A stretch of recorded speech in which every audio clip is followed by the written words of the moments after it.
Hey guys, what's going on? My name's Lockie, and today I am back with my Formula 1 2016 review. First of all, I want to start this out by saying I didn't get to watch the practice and qualifying this weekend. I was in Sydney and it was early on in the morning, so I just couldn't quite do it. I will get to see the Mexico one, but yeah, as I said, just couldn't quite do the USA one. But either way, getting into it, didn't hear much from practice, so I guess nothing really went wrong in practice, except for, Red Bull looked pretty damn quick, not as fast as the Mercedes, and that was kind of about that. And coming out of qualifying, there were a few interesting things, but it was pretty standard.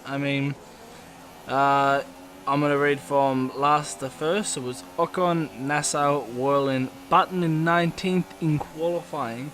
Apparently got caught up with lapped traffic and just couldn't quite make it through. Magnussen, Grosjean, Ericsson, Palmer. So Palmer out-qualified Magnussen, which could prove to be useful. Gutierrez, Kvyat, Alonso got 12th, so McLaren not quite on ball. Perez, Sainz up in 10th place, which is pretty good for them at this point, considering that they're about 5 tenths to 7 tenths off where they should be at this point in the season. Massa, Bottas, Hulkenberg, and then it was Vettel, Raikkonen, Verstappen, Ricciardo, and Rosberg and Hamilton. But the Red Bulls weren't that far behind Mercedes, but the Ferraris were a long way away.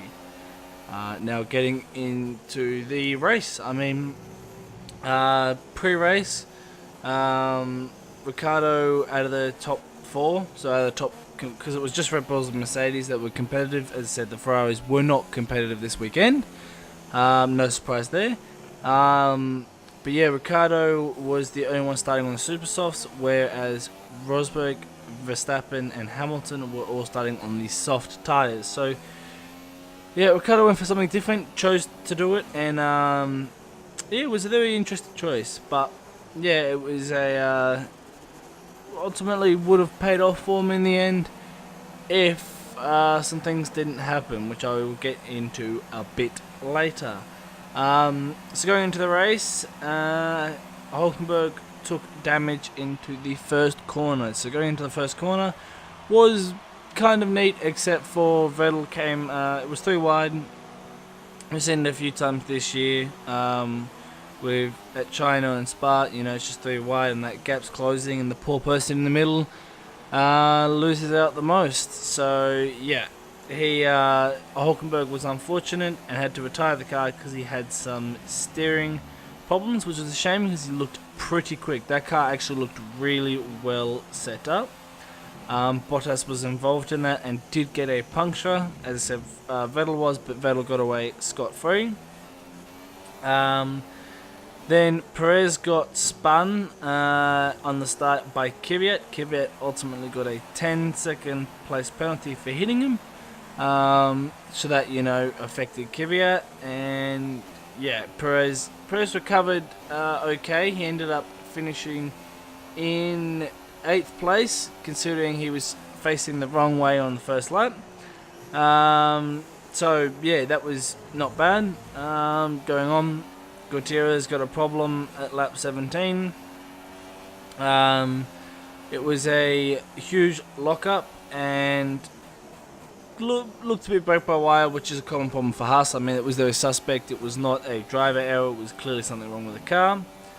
And going through the race up to this point, Ricciardo was looking like he's going to get second, or have a good fight at the end of the race for second.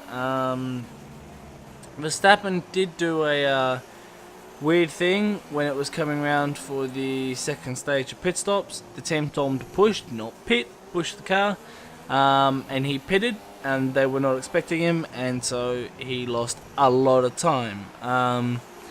And I think a lap later, that's when he got his problem, which was something to do with the gearbox, caused a virtual safety car, which screwed Ricciardo, because Ricciardo had pitted earlier, but the two Mercedes hadn't.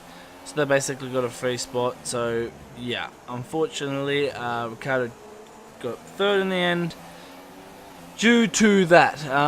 I like the idea of the virtual safety car. I do have to say it is a bit bullshit. You should just call safety car. I mean, that's that. If marshals have to go, if a tractor comes out on the track, it's safety car, my opinion. If it's just marshals, okay, I get that. Safety car's not going to be that long, but yeah, if it's anything more, then absolutely should be a safety car. But that's my thoughts.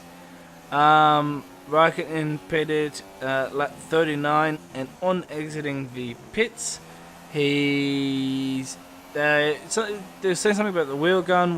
It turns out that they didn't put one of the rear tires on that well, and didn't quite get onto the track, so he would only get a $5,000 fine. A €5,000 fine for unsafe release. They were going to start cracking down on it and give penalties, but he didn't make it to the track, as I said, so it didn't warrant anything too serious. And yeah, Ricardo was very aggressive over the radio, obviously not happy with the virtual safety car because it basically threw away his chance of second place, or even fighting for second place. And then coming down to the last few laps, Massa and Sainz were battling. They both were it was a lap in each tyre, but Sainz was on the softer tyre, so at this point the tyres were quite worn.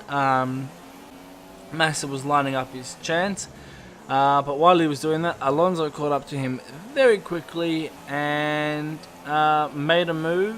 They both collided. I believe Alonso was going to make the corner. Massa just turned in on him. It was a bold move from Alonso, not going to lie, because it was from a long way back, but it was a good move. Ultimately was deemed to be nothing. And yeah, that, sorry, I'm trying to read my notes. My handwriting's not the best. But yeah, that was ultimately everything, which was good. So Alonso ended up being my driver of the day because he managed to get 5th place. Obviously 2 cars DNF'd, but he would have finished in 7th, which is his favourite place apparently, because he's done that a lot recently. And so yeah, so that was that. Magnussen got a 5-second penalty because he overtook Kvyat around the outside of a corner. He would have gotten Kvyat anyway, but the way he did it, he got a 5-second penalty, so it only puts him behind Kvyat, so basically it gives Kvyat the place back. And yeah, as I said, Raikkonen was handed a penalty. So I think the race was good. I will go through from last to not last. So Hülkenberg, Gutierrez, Verstappen and Raikkonen all DNF'd. And then it went Ocon, Whirlin, Bottas, because he had that puncture at the first lap and never really recovered. Nasser, Ericsson, Palmer, Magnussen, Kvyat, Grosjean, Button. Button made 10 places during the race, had a very good race. Perez, Massa, Sainz got 6th place, which was extremely good in the car he had. Alonso, Vettel, Raikkonen, Rosberg, Hamilton. So that was that's how everyone finished for the race. So yeah, I'm gonna end that here. I know it's another short one. Again, doing this late at night. I've been up since 5 in the morning, and I'm doing this at 11 at night because I was up to watch the Grand Prix, so I'm a little tired. You may hear it in my voice. So yeah, either way, I hope you guys enjoyed. Be sure to smash that like button. Don't forget to subscribe to see more. And as I said, I will have my prediction out on Friday, and I'll have my review out on Tuesday. Sorry, we'll try to fight that yawn off. And either way, I will see you guys next time.